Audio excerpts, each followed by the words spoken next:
Hello friends আমি তুলি welcome to my YouTube channel. দেখো বন্ধুরা পূজা করিয়া কিরকম পূজা হয়ে গেল, আবার কোন দিকে পূজা দেখতে দেখতে যায় গিয়ে একদম বোঝাও যায় না।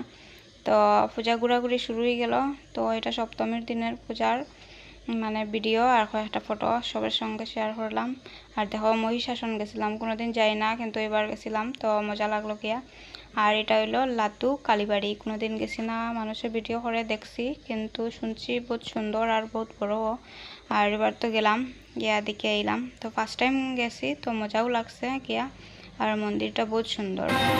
আর তো আই গেলাম লাতু একটা পূজা এখানে হচ্ছে।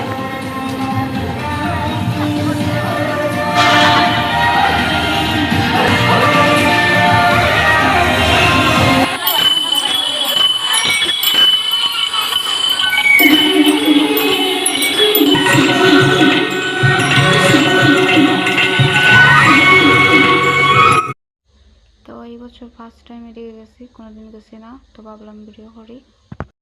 আর তো ভাবলাম সবার সঙ্গে শেয়ার করি, তো ভিডিওটা সবার সঙ্গে শেয়ার করলাম। আর যারা যারা আমার ভিডিওটা দেখায় ভালো লাগলে like comment share and subscribe করতে ভুলিও না। আর দেখো এই রিসোর্টে গেছো, যারা যারা জানো, যারা যারা গেছো কমেন্ট করে জানাই। তো আমরাও গেছি, তো বহুত মজা লাগছে গিয়া, বহুত সুন্দর। কয়েকদিন আগে গেছিলাম তো বেশি কাজ দেখে আইছি, আর তো ওখান থেকে কাজ পুরা হয়ে গেছে। এখানে অত সুন্দর, বাচ্চারা নিয়ে গেলে তো একদম তারা খুশি হয়ে যাইব, খুব বেশি সুন্দর। এখানে গিয়া মানে বাচ্চারা তো গেলে চাইতেও না, আবার ঘুরে আইতো। আর যারা যারা এই রিসোর্টে গেছো না তারা অবশ্যই যাইও, এখানে এটা অত সুন্দর, মানে একবার গেলে আবার যাওয়ার ইচ্ছা করবো, মিস নেই। আর তো পূজার তো বেশি মানুষ হইলে ঘুরতে একটা আলাদাও মজা লাগে। আর পূজার সময় তো এমনিতেও ঘোরাঘুরি না হলে তো ভালো লাগে না। আর রিসোর্টে গিয়ে লাস্টে মানে বহুত ভালো লাগছে। আর সপ্তমীর ভিডিও অতটুকু, আর বেশি লম্বা করলাম না। আর দেখো বন্ধুরা এটা অষ্টমীর দিনের ভিডিও। তো হরিমগঞ্জ গেছিলাম অষ্টমীর দিনে, আর তো গেলাম, তো ভিডিও করলাম, ভাবলাম সবার সঙ্গে শেয়ার করি। তো দেখো বন্ধুরা কীরকম লাগে কমেন্ট করে জানাইও। আর আজকে একদম অরিজিনাল সাউন্ড। আর তো দেখো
Gracias.